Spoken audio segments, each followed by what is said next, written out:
it's for the taking. No hesitation, don't try my patience.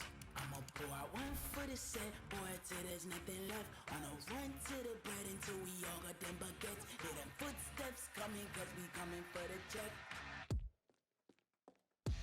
We ain't gon' run, no we don't hide. I could never switch, not a day in my life. Long as my dogs, they by my side. Yeah, we gon' ride till we die, die, die. We ain't gon' run, no we don't hide. I could never switch, not a day in my life. Hey, welcome in, everyone, to another edition of the NFL and Madden Ultimate Team on EA.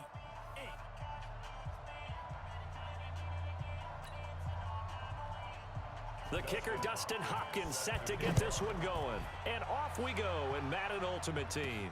This one taken just inside the 10. And a nice job there as he gets this one up just shy of the 35-yard line at the 34. So here comes the Raiders offense now onto the field. And a look here at their go-to guy under center. What I enjoyed this week is that you asked to talk to his offensive center before the game and find out a little bit more about him and what the relationship is, and that was a pretty positive story, wasn't it? Yeah, and really what I took away from that is just how it has permeated throughout the entire offensive line, the relationship they've had. It's really a group that's in sync. They care about him. That's the thing. They really care, and when you care that much, you're going to play that much harder for him and give him a better chance to lead the team to wins. Back to throw now on first down. He's going to sling this deep. It's caught at the 10.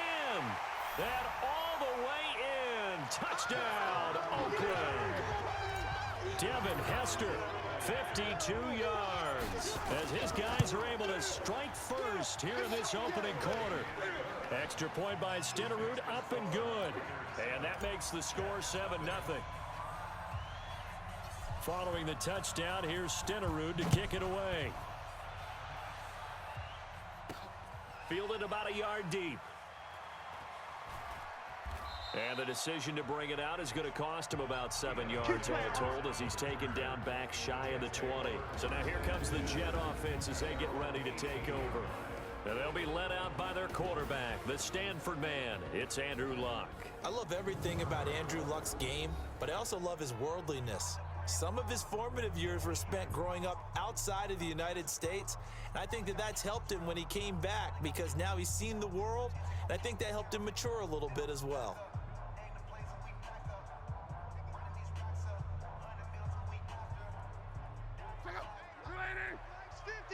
Let's go, D. It's going to be a long day, offense.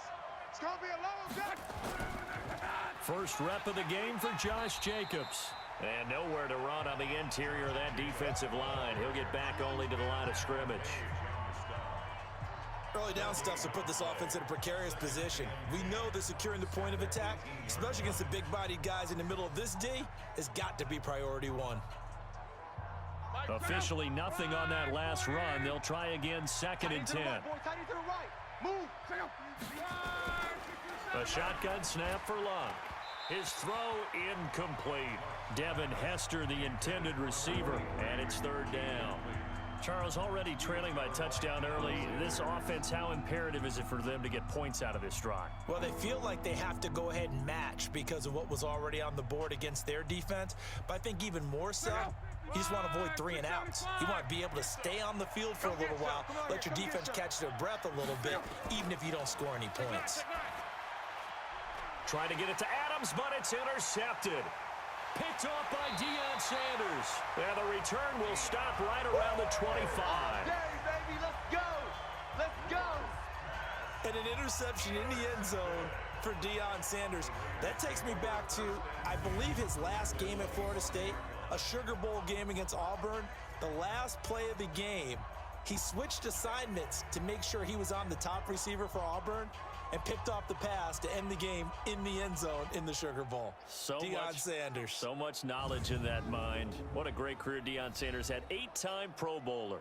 As the Raiders set up for this next drive, you know, it's strange to think about this team moving to Las Vegas in 2020. Final home game back on December 15th in Oakland. They lost that game to Jacksonville, but what a storied franchise. Great years in Oakland. Then they moved to Los Angeles. came back to Oakland, and the run the second time around in Oakland since '95 has not been as strong. Under 500 as a team since coming back. They did have the one Super Bowl appearance in Super Bowl 37. But kind of a strange ending in a season that won't end in the playoffs before they head out to Las Vegas next year. And he'll be brought down inside the 20 at the 19. It's a 6-yard gain on the ground, and that'll make it 2nd and 4.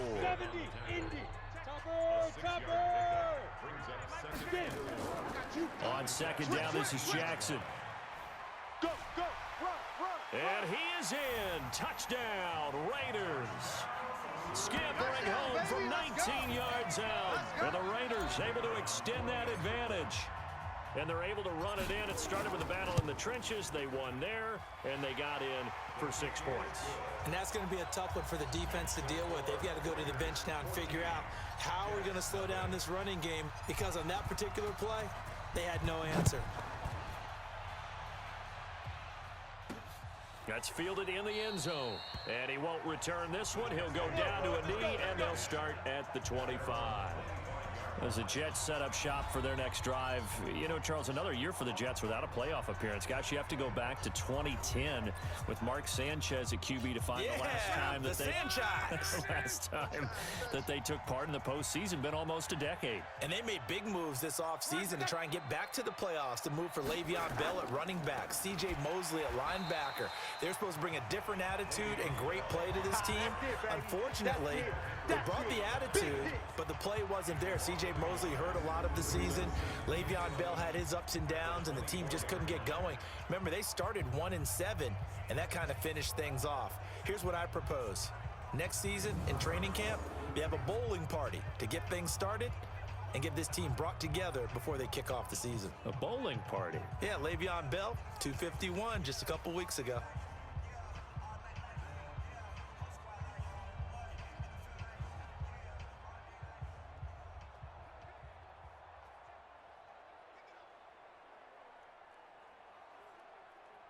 After the loss to start out, here's 2nd and 11.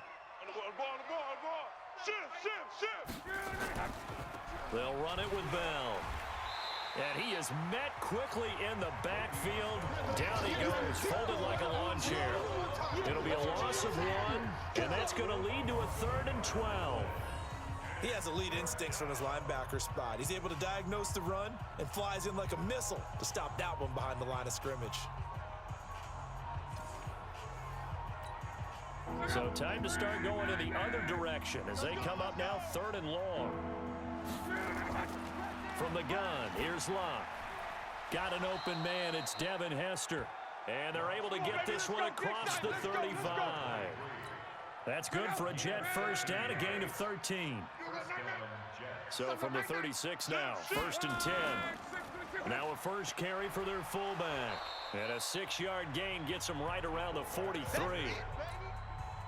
Trying to get one more in here before the quarter breaks. The Jets with the football here to start the 2nd quarter as they've got it with a 2nd and 4 coming up. 14-0 the score. This is the NFL on EA Sports. Oh, trying to get that to Adams, but that's intercepted. Picked up by an American hero, Pat Tillman. And they take possession of the football and have it at the 36-yard line. CD, with that incompletion, let's talk AFC playoff picture. I think you and I agree that if you put together any sort of power rankings, we'd put Baltimore #1, certainly in the AFC. But you look ahead to the playoffs getting started on January 4th. Who do you see as their main competitor for that Lamar Hunt trophy? Well, tradition and us not wanting to be wrong dictates that we say New England next. And rightly so, because of the number of Lombardi trophies they've won, how they've always played at this time of year. But the bottom line to me is the prime contenders right now for Baltimore, Kansas City. Patrick Mahomes has gathered together. The defense is playing better. And Buffalo really showed me something when they beat Pittsburgh in Pittsburgh on a Sunday night in Week 15.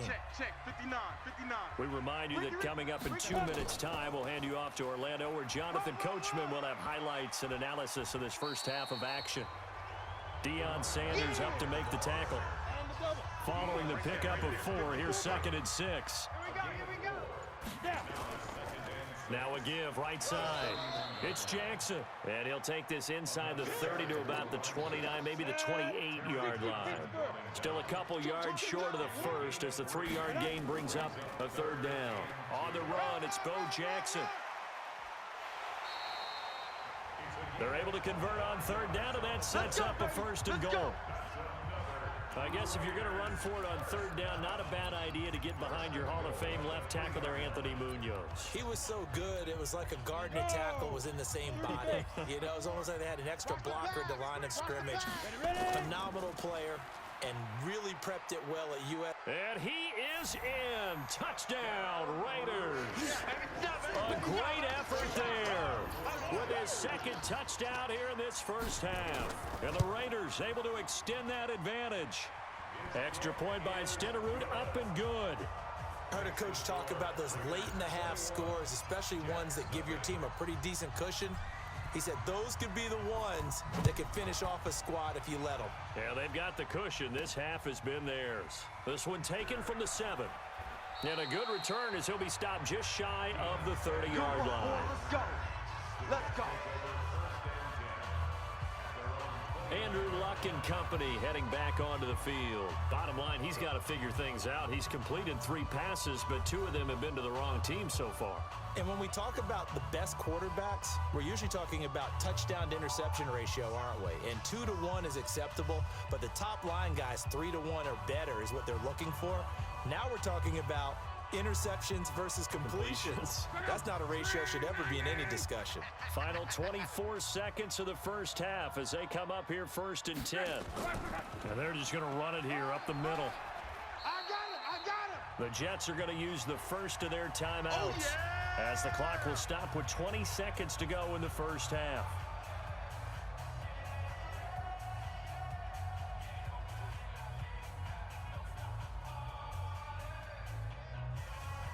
The last run got 3. Now here's 2nd and 7. I can't believe they let you play. I can't believe they even let you play. Here's Locke.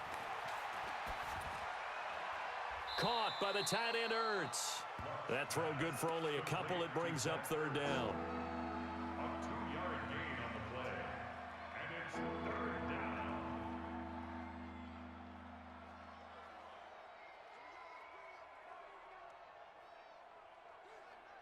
And the Raiders call on a nickel set for third down. He's not going to get me. Out of the gun, Luck. He's got Adams on the hookup. Now a timeout signaled for, and they'll get it with 10 seconds to go before halftime. Line, 674. Mike 40. 3 buzz. Check 3. Now a first down throw, Luck. And a quick throw here, that's complete. And offensively, they'll take the timeout with 6 seconds left in the second quarter. So 2nd and 8 here after the pass play for 2 yards on first down.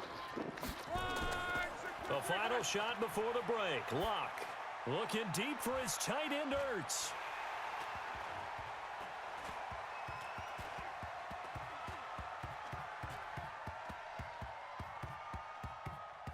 And that'll be incomplete. Took a pretty good